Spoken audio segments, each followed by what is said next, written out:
everybody. Welcome to the Atlantic CIL podcast. We have Susan. And Susan, how do you say your last name so I pronounce Coll-Guedes.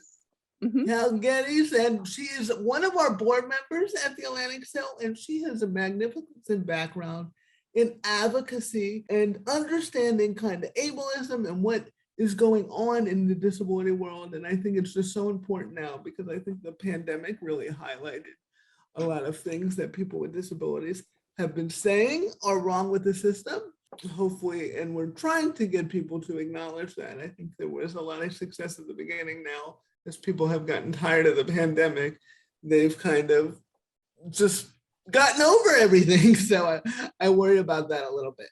But Susan, thank you for joining us, and give us a little introduction about yourself before we get Thanks into for our having topic. me. I appreciate it. I feel like I am like an unintentional advocate. Like it's just something that it just happened, and like my awareness of disability sort of like happened in a really haphazard and strange way. So my name is Susan Coll-Guedes. I'm here in Atlantic County, and I have 3 kids with disabilities, various disabilities, and I'm a person with a disability myself. But my story is that I didn't learn that I was disabled until I was an adult, and part of that was the system of people not telling me and hiding it on purpose, and just to see like sort of this experiment of what would happen. And then having my oldest son, he's 21, his name's Alex, and he has significant disabilities, and he was declared very early, like at age 2 by the state of New Jersey, as an institutional level of care, and being blindsided by what does that even mean in the year 2002.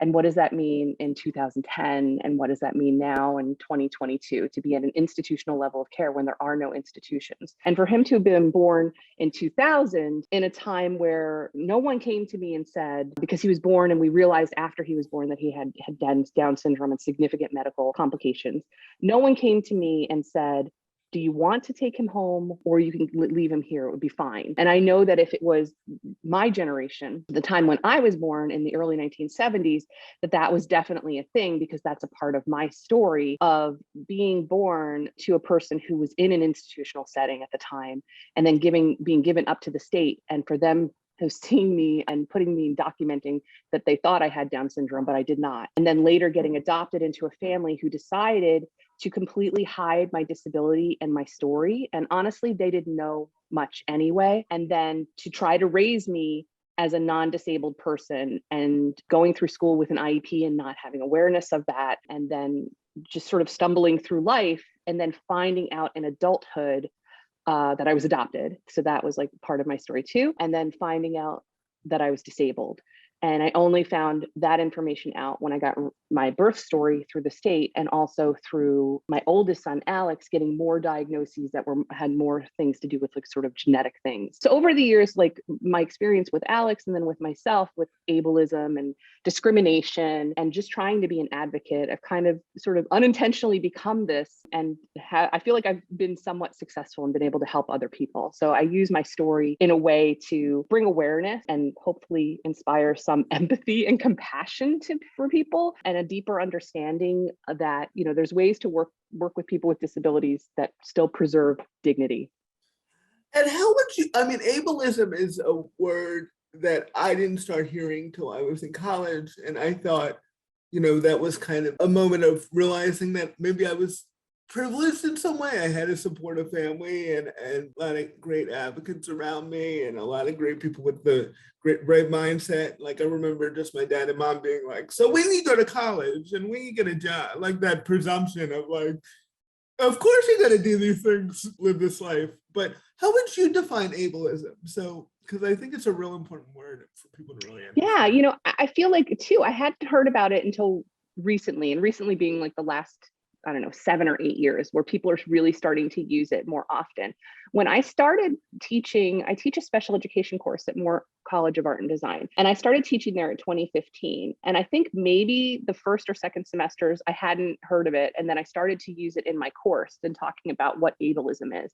And to boil it down to the most essential fact of it's discrimination against people with disabilities. And this happens in a lot of different ways. And it happens a lot just even internally, but even for disabled people, sort of having the owner, this idea of internalized ableism, which is just preferring the non-disabilities, the people who are able to do things. And I see it as definitely like towards physical disabilities, but then also towards mental health disabilities. And those things too, I find like sort of breaking down those barriers are a little bit harder. Although I have to say that I think with like things like TikTok, there is like a little bit with social media where I feel like people are getting more awareness and it's actually helping. I feel like in the last 7 years from like 2015 to like 2022 that there is way more understanding of ableism and people trying to like check themselves. I agree with that, because like I said, even the fact that we're using this word is like a new, because like you said, I didn't hear it for the longest time, and I think your definition is good. I love the way you said that, preferring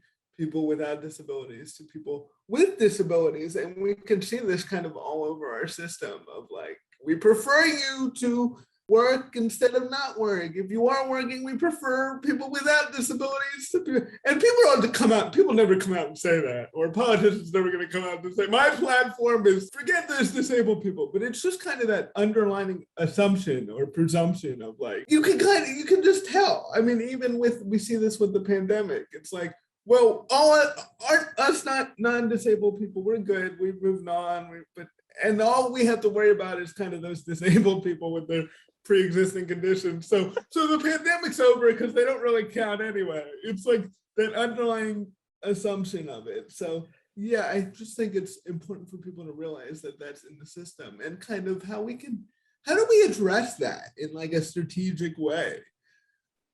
I think about like education, and there was a in the middle, like let's say 2006 to 2012, I worked for SPAN Advocacy, and what a great group that was. It was known as the Statewide Parent Advocacy Network for a while. And part of that was this understanding that this sort of societal change kind of occurs with lawsuits. Isn't this awful?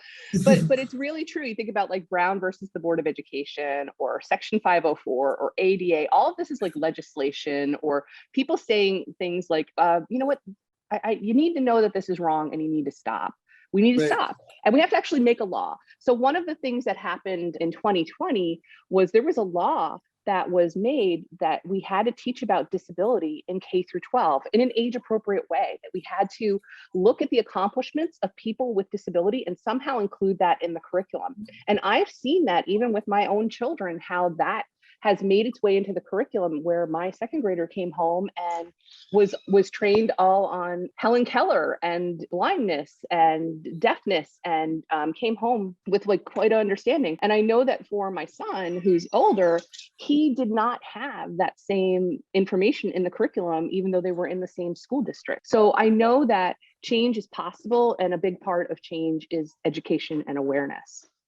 Yeah, I totally agree. And I think it's important to realize that change is possible. I know I can get you can get discouraged. It's like, oh, like we're fighting this fight and it's never going to be won. But then, you look at the victories you have had. Like you said, you were talking about TikTok and people getting more awareness. Also, the idea of people just having a disability identity and kind of just owning that is kind of, I was never like, I never hid my CP because it's kind of obvious. It's not some, but like kind of this whole, not only do I have a disability, but I'm proud of it and I'm going to demand what I need and I'm going to say what it is instead of like always making people comfortable about it. I think that's like a real successful thing that I think the advocates, especially younger, should be proud of. Because like you were talking about when you were growing up, it was like, let's hide it. And that's all the ableism too, that internal ableism of let's hide it. Like I'm sure your parents and the people who loved you thought they were doing the right thing. They're just protecting you from the world and trying to make your life easier. So it's just, I think we're getting better at like, no, like at least recognizing it and at least being like, no, I have a disability and I'm not going anywhere. So let's figure out a way to deal with it. Do you think that, or what do you think? I do. Honestly, I really feel like it is that the terminology of like being in the closet or out of the closet for somebody who has sort of a not well hidden disability though, right? So for people with like sort of obvious disabilities, right, there's no hiding it. And then for people with, I would think like mental health issues, or for me with like my particular genetic condition, there was a time where the choice was made to have me pass and to not talk about that I didn't walk right away or that I needed like leg braces or special shoes or things like, I just remember like a big part of my childhood is just being like, why am I in pain? And no one's telling me why I'm in pain. Or in fact, that people were instead saying like, you're not in pain when you're actually in pain. Right. And you're like, okay, I'm not sure what this means. And the sort of like the feeling of being othered, of I'm supposed to be like everybody else, but I'm physically not able to do the things. Like I really remember like not being able to do a cartwheel, and how I'm like, oh, here I am telling you this, right? Like, what's wrong with me? That is something that I wish people would have just said to me, like, you are physically not able to do this, so stop trying. Like, there is no way you by yourself can do this, right? But like, that is like one of the things that sort of marked my childhood of like, why is everybody else able to do this? This is like one of those clues of like, oh, something's going on that I'm not able to do this. Or you just that feeling of there's something wrong with me, but people won't talk about there's something wrong. And then once you are able to like get to this place of, oh, my body is not able to do that, and it's okay. And then you move on, you actually don't feel bad about it, because then you're like, oh, let me go do stuff I can do, and I can do really well, and like not feel bad about that. Right. And I think that's such an important point. It's the refusing to talk about it and the stigmatizing that makes it the issue. Like, if like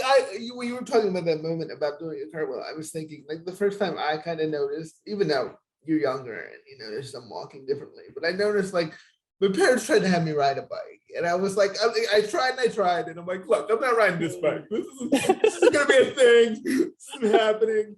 And like just knowing, because one, I couldn't hide my disability, and two, but was more freely talked about. It was just, okay, I got a disability. I can, and it was always like, well, you can do other things, but you're not gonna ride this bike. It was better than like, let's pretend like something's wrong, because really nothing's wrong. It's I think what kind of our mission is at the CIL, and what you've been fighting for, is we're just trying to normalize disability. Disability is a part of nature, you know. And it's the same struggle that I think a lot of civil rights organizations have, like the gay rights organizations have had. It's like society has tried to tell us that there's something wrong. And it's like, no, there are disabled people, there are gay people, there are transgender. It's just, there's a lot of people in the world that are different. And the more we can get society to kind of just acknowledge that and accommodate that and understand that and value that, is, I think, kind of our role. But so much problems and so much people's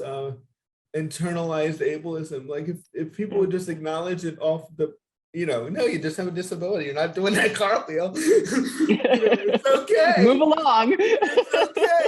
Like I used to always joke, I think I was like in sixth grade, and I used to go like somewhere along the lines, I realized I wasn't going to be a basketball star. So like I realized that was out, which is fine. But when you treat it like, oh, let's not say you're not in pain, right.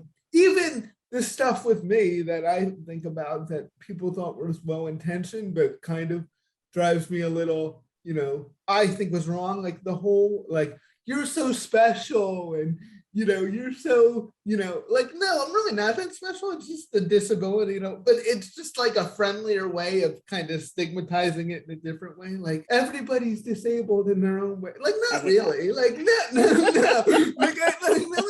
No, you're not disabled. I got CP. That person over there without the CP doesn't have it.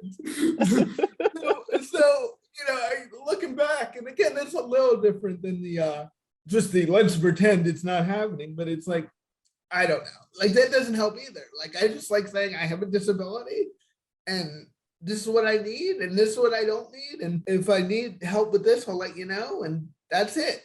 And one of the things I wanted to talk to you about that you have a lot of knowledge about is kind of institutionalization.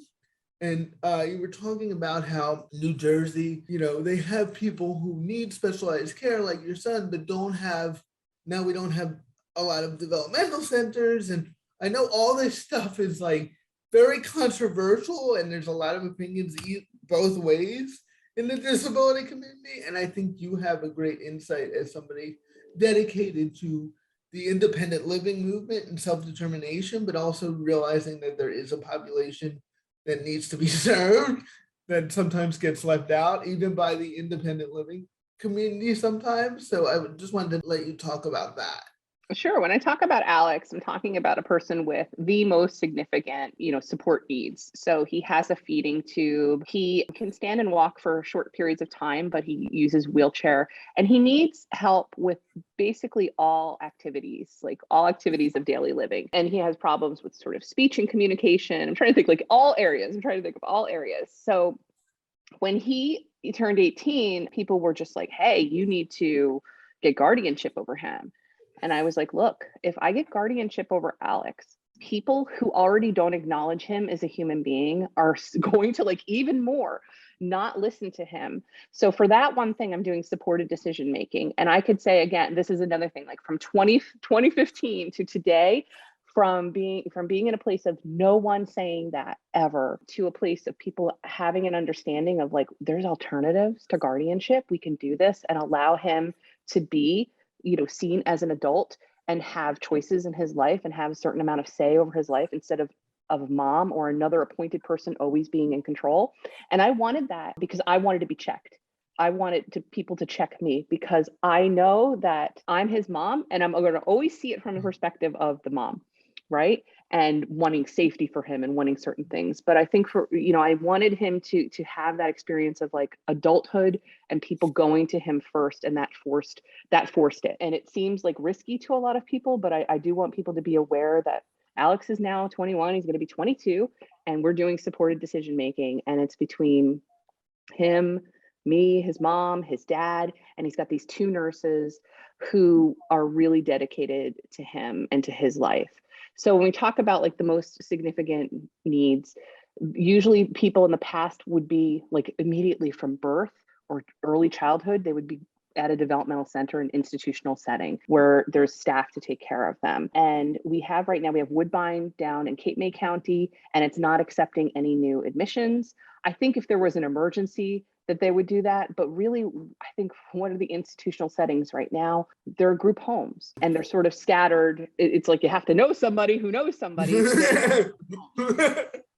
But I know, knowing Alex and knowing that I don't have guardianship, so I can't just say, be gone with you to this group home. And I don't want to say that group homes, I don't want to paint a brush of these, of all things are bad.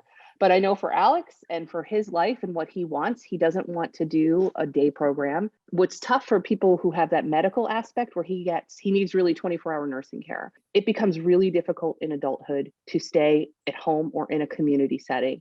It almost defaults into you have to go to a medical group home. And he's a person who, when he was a kid, he could have gone to like a Voorhees pediatric facility. He could have been one of those people who was like an inpatient, sort of like living in those facilities. Like the level of need, the level of care is so difficult because of the nursing care element. So I knew for him that he wanted to direct his own life and do the things that he wanted to do. And like, it's tough. New Jersey is a work first state. Talk about ableism. New Jersey says everybody should be working. And then if you're not, what's wrong with you, right? What's wrong with you? You can't be working. And I'm like, well, he's got the most significant disabilities and needs help with every single activity. So he cannot work. He can't work, but he still wants to have like control and choices in his life. So that's been really, really difficult. And for us, it's been difficult because it's really reliant on Medicaid and Social Security. And each state writes the rules for how those programs work. So it's very dependent on where you live. So Medicaid looks very different in Pennsylvania or New York or Delaware or Florida than it does in New Jersey. And the way New Jersey writes their waivers, they've written out people with nursing care to get into this community care plan, which is the most comprehensive plan for the people with the most significant disabilities. So for our circumstance, we're in a tough situation right now where we can't access the proper supports to really keep Alex in the community. And I'm working with senators, I'm working with people at Department of Human Services, and working with insurance agencies who provide the nursing to try to say, hey, you know what? He doesn't want to do a medical group home where they're going to tell him what to do all day and make his schedule and kind of just keep him clean and fed. He wants to live his life and have dignity in his life and direct his own life. So how can we do this? and have the proper supports in place. And I know that there's not a lot of families like us. Sometimes they'll say things like, there's 4 of you in the state of New Jersey. They'll say, like, people at the state will be like, just want to let you know, Alex is probably one of the top 4 most disabled people in New Jersey. And I'm like, well, we rank them. We rank them, and we put Alex on the list. Right. I'm like, that is an achievement. Are we going to get like something on letterhead that states that? I'm like, yes, I know. This has been very hard trying to figure these things out for Alex to have like the things that he wants in his adult life. And what does he want? He wants the things that everybody wants, right? He wants to like wake up and do the things that he wants to do when he wants to do it. But it's talking about ableism and like sort of like autonomy and bodily autonomy. When you're a person with a kind of disability that you need people to help with like all the things, I don't want to say it's dangerous, but people really don't see you as like a full human being. They just do things, right? This is like when I think about people doing hand over hand, I really don't like hand over hand. I like when people are like, ask permission. Do you want me to help you do this? Or should we just change like what we're doing so you can actually do the thing, right? There's so much I agree with you on this.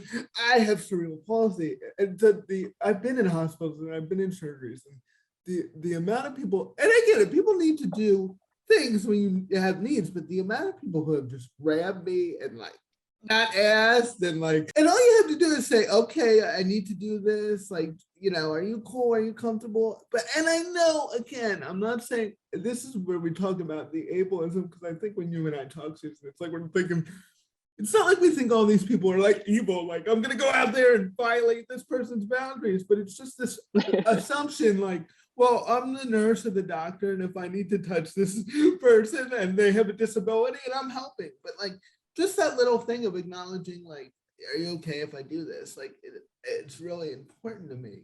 And I just wanted you to define a little bit supportive decision-making, because people don't even know there's an alternative to guardianship. And I think I really want to credit Britney Spears for bringing guardianship to the forefront, because that's what I've started getting obsessed with, like supportive decision making and alternatives, because I really wanted to learn about this, because I have, not that I think there's absolutely no place for guardianship, but it does seem like people get funneled into it. Like, it does seem like it's like, if you have a child that has a lot of needs with a disability, you kind of get right away, or you get guardianship like you were. When you get guardianship, when are you going to get guardianship? You're going to get guardianship without knowing that there's this alternative. So can you define supportive decision making for us? Sure. And I feel like if you even do a Google search, like I'm always going back from 2015 to 2022. If you did this like in 2015, you would find nothing. If you do it now, you'll find all of these websites that explain sort of the hierarchy of most restrictive to least restrictive. So when you think about restrictive, which is like giving people choices and autonomy in their life. So supportive decision-making as an alternative to guardianship is saying that that person still has choices in their life, but they're going to invite people in to help them to make the right decisions.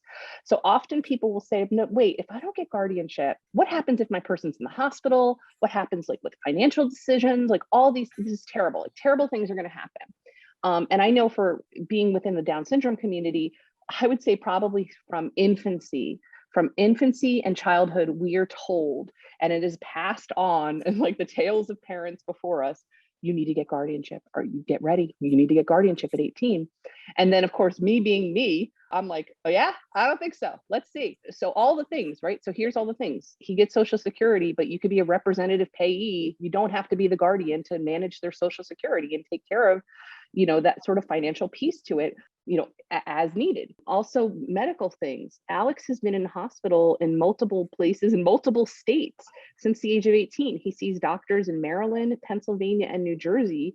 And in general, they'll have a form. Sometimes it's a once a year form that you need to sign and he needs to sign. With health insurance benefits, they'll email or mail a form to us and they'll say, hey, just fill this out, have him sign it and you sign it. I think this has to do, talking about ableism, it has to do too with what does it mean to be incapacitated, right? Or that's the thing that I always struggle with. I'm like, look, Alex might be illiterate, right? And that's powerful to say that. He can't read and write. Does that give him no autonomy or choices in his life because he can't read or write? He might not be able to like speak in perfect full sentences that are grammatically correct 100% of the time.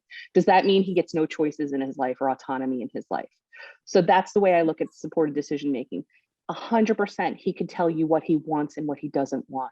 It might not be the way that you sort of like he's writing paragraphs. He can't like give stand up and say a big speech, but you 100% know what it is that he wants at that time and what he thinks is a direction to go in. And then certain other things, you might need to be like, the team has to work with you to let you know, like, hey, we got to do this thing. You got to take care of this thing. I think this is the right thing for you. Oh, okay.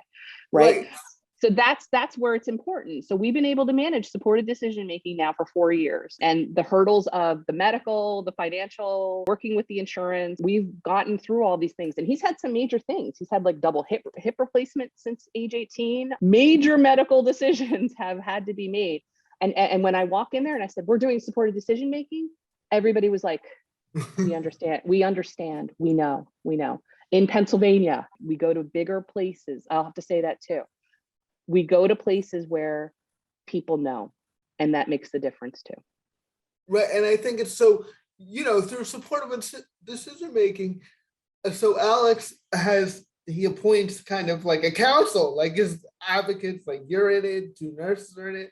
And he has some control, but he also has support. It's a great addition where he gets the support he needs, but also is the one ultimately driving the bus or driving the train or whatever he's driving. And I think that's so important because I guarantee you that's a lot better for his self-esteem and vision of himself.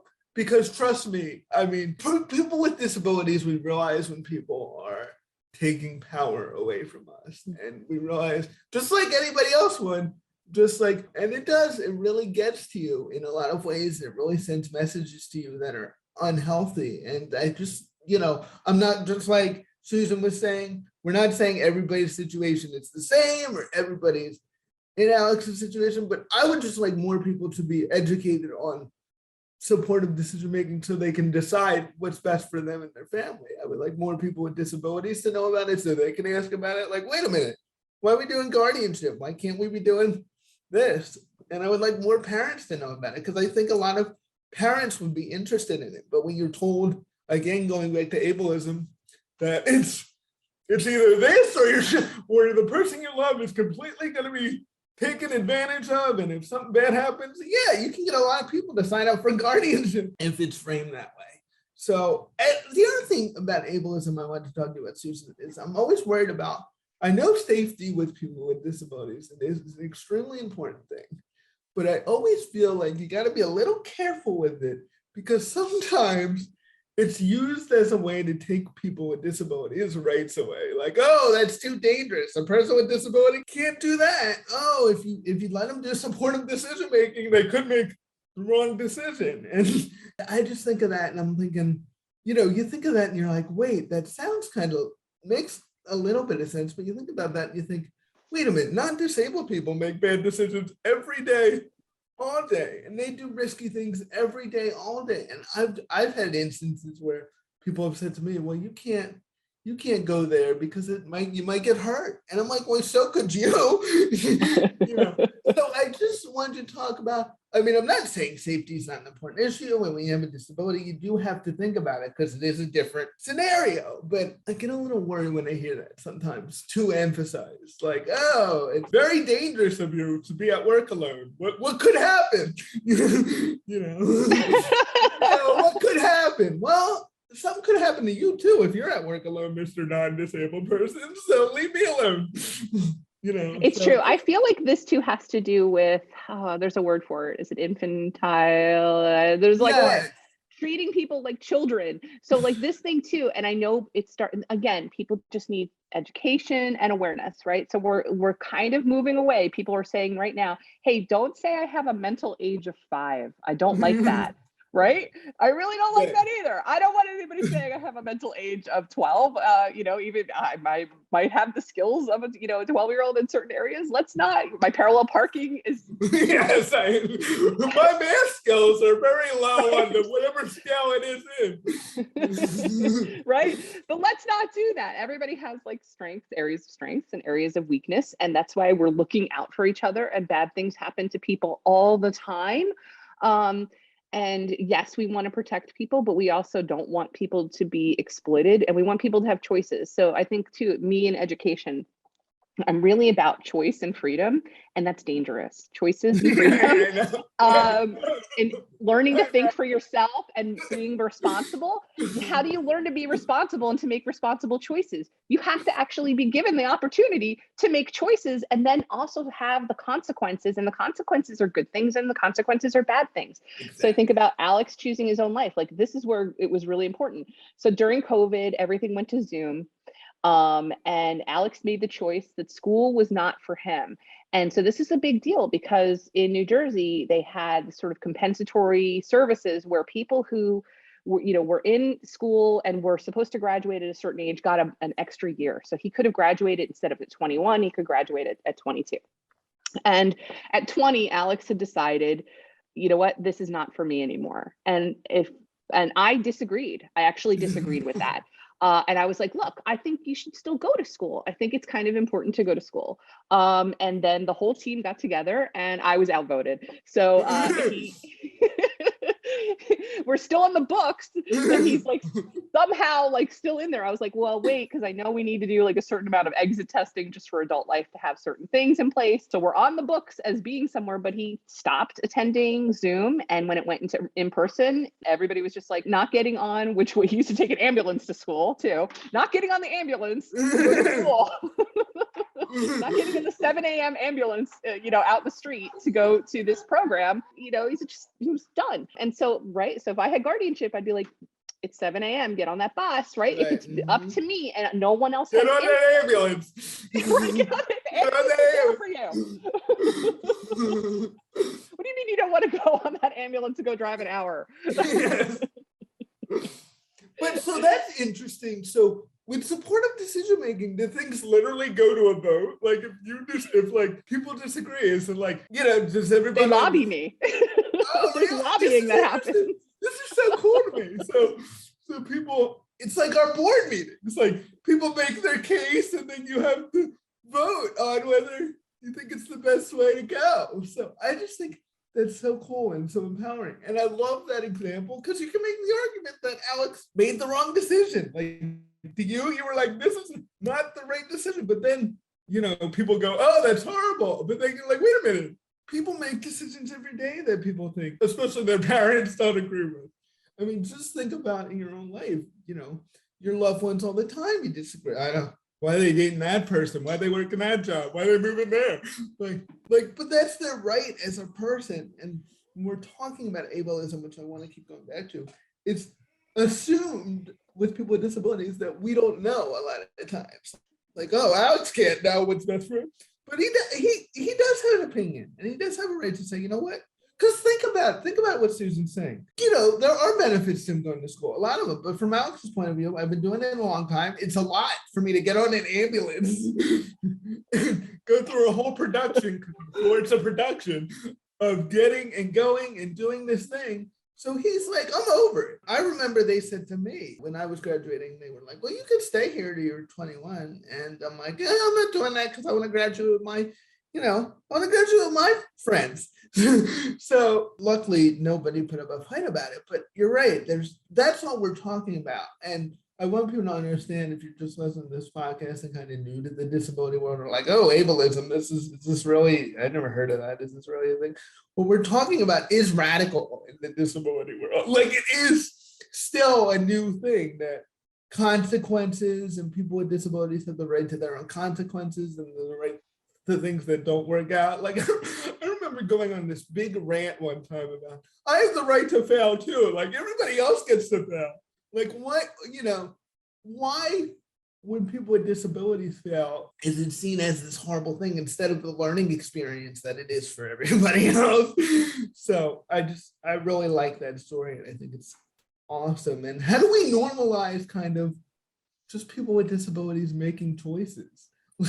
Like, how do we? I know. You know what? And Like, honestly, it's everybody. This is like why I'm so interested in education and sort of like respecting even very young children. There's the equalizer. I think about babies are kind of like right. Everybody's sort of like on a level playing field as a baby, of not being able to do too much and really needing like full care, right? And then you have toddlers, right? And then we have like preschoolers. And then it seems like sort of gaps and differences are more able to be seen the older that people get. So I think about this idea of like, let's normalize like giving responsibilities to young children and listening to children and letting people try things and letting people in kindergarten make decisions. And that's why I think this is sort of a constructivist approach to education, which I'm a really big believer in, which is allowing people, like making education very personal so people can put concepts together to help them to learn, and then including people with disabilities starting in childcare and preschool and early elementary. And then I know as time goes on, people might need extra things. They might need to have pullout. Some people, there's always going to be people who are going to need like very specialized programs, so it's not going to work in the gen ed classroom 100%. But I think that is really a big part of this. And I think about when I was growing up in the 70s and 80s, where were the disabled people? I was like, there were no disabled people, Susan. They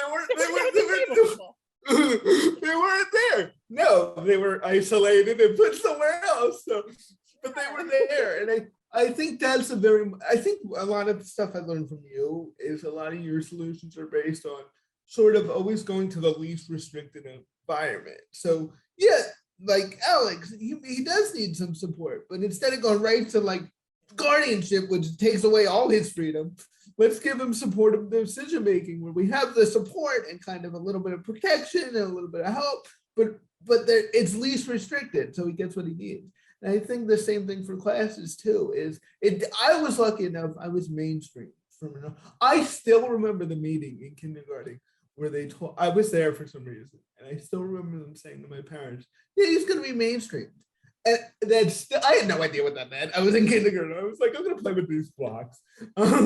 So I still remember that. I always think about how lucky I was, because again, it communicating an expectation to me, like, no, you're going to be with everybody else. So, and I think that was really important. And I think, again, not everybody's like me, and my disability was different, and all the caveats that people always throw in.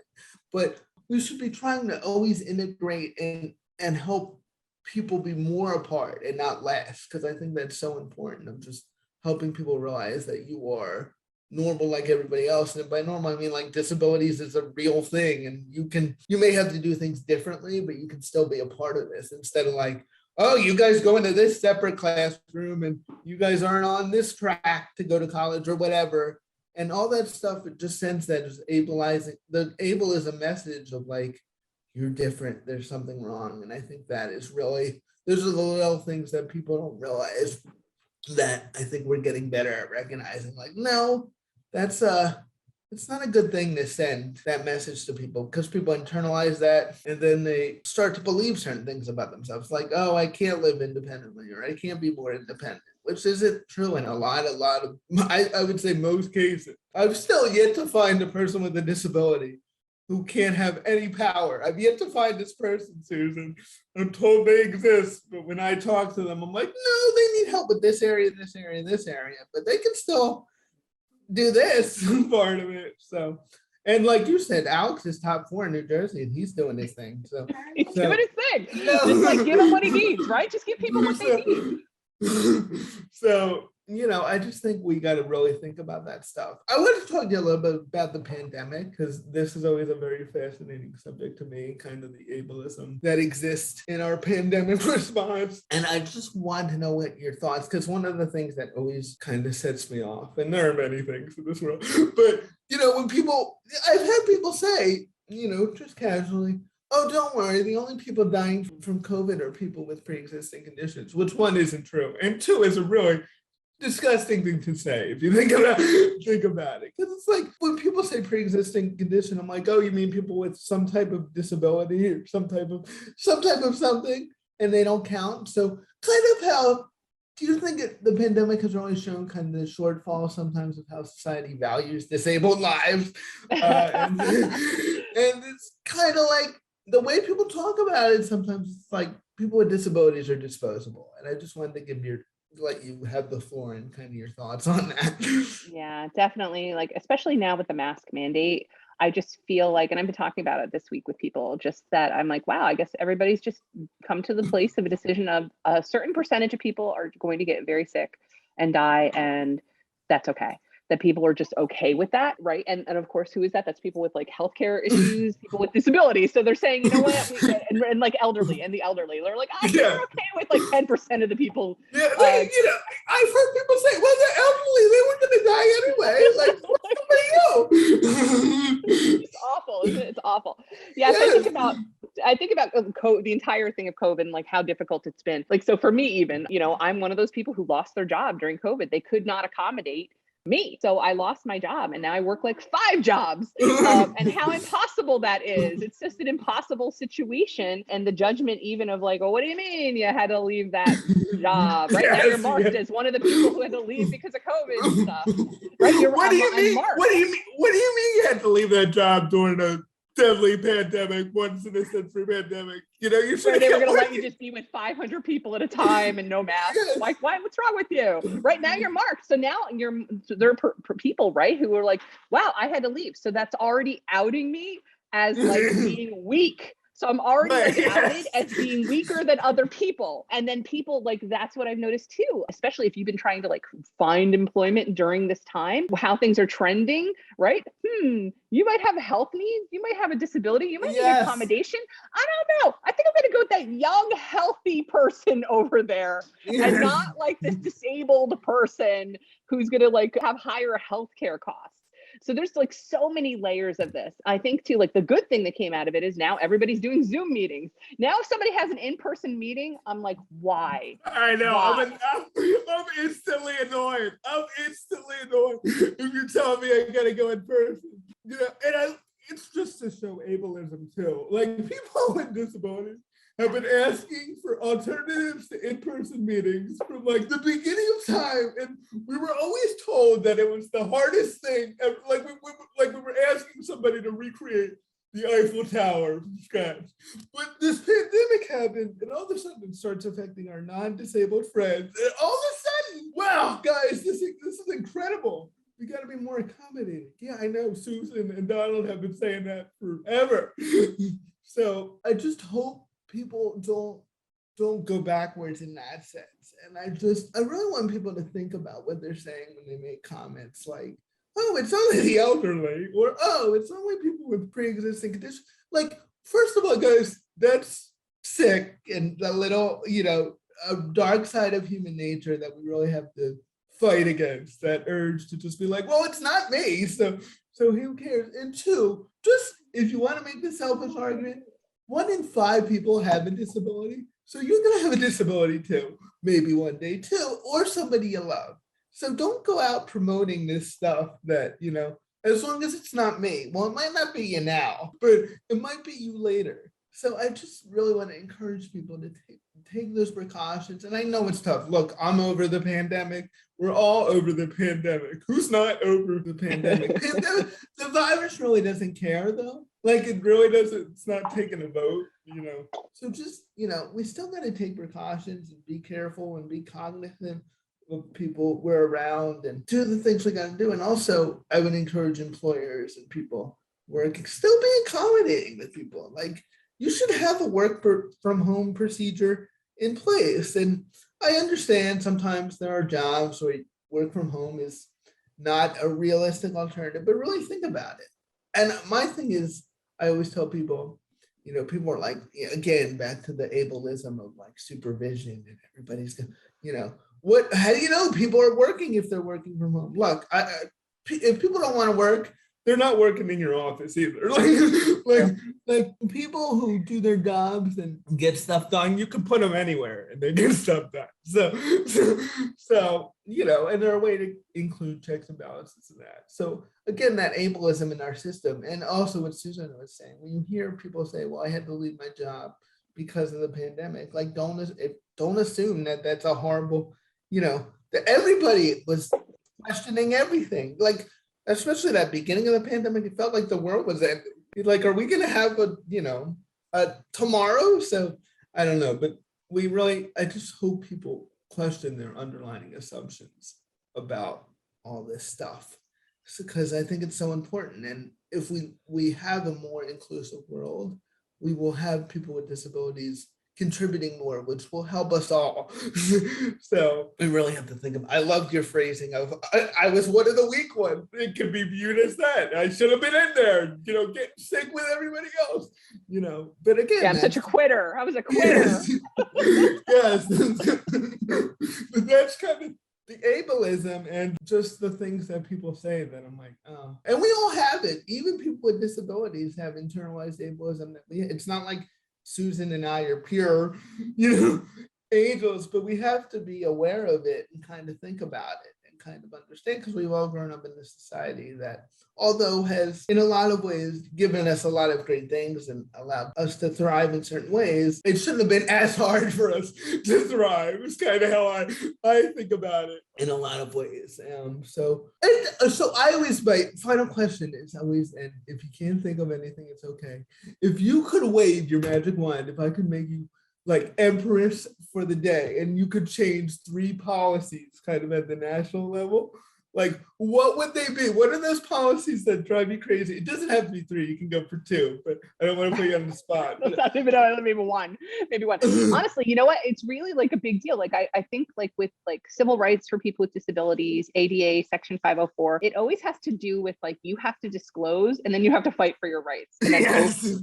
hope like many years later that somebody will like grant you your thing. So I wish that like there were laws that were actually enforced and not just like suggestions Yes. of like, we really would love for you to have civil rights, but we're really not going to enforce that you have civil rights. So Right. good luck with that and being able to get accommodation. So, right. I think about like, there have been times where I've been on the job and I've asked for the accommodation of things like having access to a chair at my job. I've had to ask for that.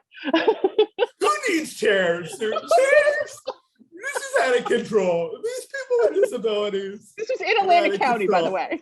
Out of control. Right. I was working 30 hours a week. So it was considered part-time. It wasn't considered full-time. Also, those are the things too. You know what really bothers me too?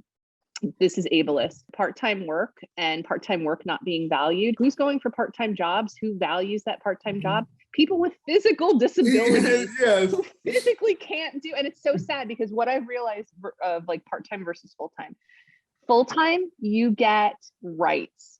Part-time, you get no rights, and also you don't get access to the chair that everybody else gets. Yeah. A desk and a chair, you get to stand and work and get no breaks and get no job protections and get and no health benefits and none of the things that people enjoy. So I would say, yeah. So things like civil rights, I would love for it to have like civil rights that were automatic and everyone agreed and it was enforced. And then I think part-time work to be valued. So if health benefits were a universal thing so that you didn't have to work a full-time job, that you could work part-time. And I think this idea of pensions only being tied to full-time work too, really would help people with disabilities too. I think too, the thing that being disabled and being in poverty are so closely connected. So if you are living off of Social Security and Medicaid, like somebody like Alex, you can't have more than $2,000 in access or you lose your stuff. So I know there's able accounts and things like that, but to even like, find ways to allow people with disabilities to work part-time, since we are work first, not get penalized, have access to health benefits. These are the things, and have access to like housing and buying and purchasing houses. That's how people acquire wealth. So putting people, we're in Section 8 housing because you got Social Security, because you got Medicaid, right? It's just poverty, Yeah. not having good healthcare, access to good healthcare because you've got Medicaid only, and where you can go, you can't leave the state of New Jersey, not having civil rights, not having your rights enforced. There's so many things, but I also always acknowledge the people that we stand on the shoulders of the people in front of us who worked so hard. So when did people with disabilities get civil rights? I was a senior in high school. So why did my parents hide my disability? Because I didn't even have civil rights. I wasn't even seen as a full human until I was like 17 or 18 years old because I had a disability. So I the time that we are is so much better. It's so much better. And I know 20 years from now, it's going to be so much better. And I just think there's so much important in what you said, because it's so important to acknowledge the work as we're talking about just the difficulties, but the work that was laid down is why somebody like Alex can live the life he is living, and why somebody like me could go to law school and get a degree and then run a center for independent living and have cool conversations like this. Because in 70s, 60s, they would have been like, sorry, Donald, you're going to this institution. Law school, haha, disabled people can't do law. What? So, it's just so important to acknowledge that. All your recommendations are right. These civil rights laws need to be better, have more teeth to them in terms of letting people enforce them. And also what you said about how, people are like, why are these people with disabilities? A lot of them, there's such a high unemployment rate. I'm like, guys, well, there's a lot of reasons, but one of the biggest reasons, because all your benefits is tied to not working. Like when people are like, well, just get a job. Well, if I lose my health insurance, my basic income, and my housing, no, it's not because I'm lazy, it's because I'm logical. That's why I'm not working. So we got to move up the allowable limits of savings for people with disabilities. We got to not take away people's disabilities benefits right away when they start working. There should be we should extend those trial work periods and stuff like that, so people don't automatically get the penalty right away. And when you were talking, I love able accounts, but when you were talking about, I'm so glad you said this. This is why I like talking to you, because this is the truth to it. Able accounts are also very complicated to sign up for, and they're so new. So what are the policy recommendations I would always do is, if we're going to have these able accounts, why can't we be automatically enrolled? Like when we get SSI, like why is it going to be like, oh, you got to go talk to this person? Like, again, we have to play the scavenger hunt game of trying to navigate all this. Like, again, I love able accounts. I'm glad they exist, but they're not easy to understand and easy to get access to a lot of times. So that's the type of stuff I would improve.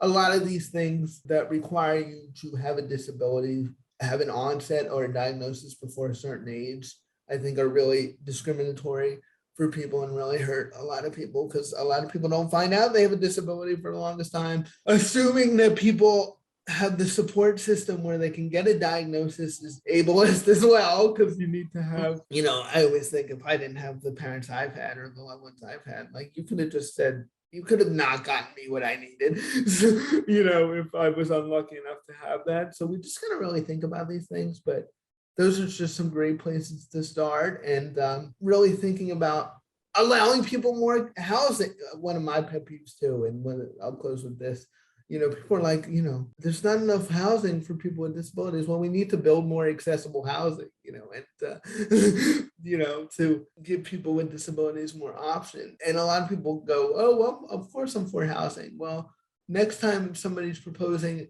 a housing development or a low income thing in your neighborhood, make sure you show up to those meetings and defend those people, because there are a lot of people that'll say, oh, I want housing, just not in my backyard. Put it over there, and then you wind up with a housing shortage and people not being able to find housing. So, that's the stuff I would encourage people. And Susan, thank you so much for being with us today. You really gave us, you and I could talk, we could have a 3-hour podcast about all the different things going on in the world, but I'll let you go because you got to go, help me, right the world slowly but surely. But thank you for joining us, and I'll definitely have you on again soon. I'll see you at the next board meeting or whenever. Thanks so much. It was a pleasure. Bye.